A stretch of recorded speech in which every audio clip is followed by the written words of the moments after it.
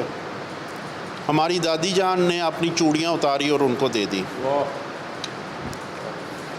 یہ بنیاد ایک نیکی کی بنیادوں سے رکھی گئی ہے. میں ان کا بہت شکر گزار ہوں کہ ہمیں اس لائق بنایا. حاجی محمد عاشق صاحب اس لائق ہوئے ہیں. ایک زمیندار سے کسان کے بچے ہوتے ہوئے، محنت کرتے ہوئے، گرم خون اور نیک لوگوں کے ساتھ وہ مشورے کرتے رہے اور معاملہ زندگی آج یہاں پہ کھڑی ہے. یہ 3 مرلے سے مسجد جو ہے آج آباد ایک کنال پہ ہوئی.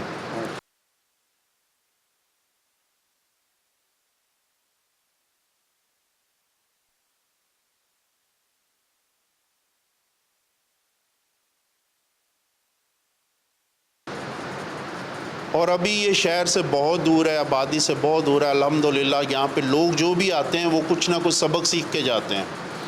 نماز کہیں پہ بھی پڑھی جا سکتی ہے، وہ قبول اللہ پاک نے کرنی ہے، نیت اللہ پاک دیکھتا ہے.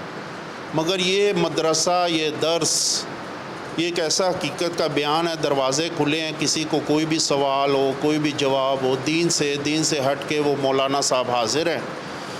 وہ بچوں کو، نمازیوں کو اس طرح ٹریٹ کرتے ہیں کہ جیسے اپنے بچے ہوتے ہیں.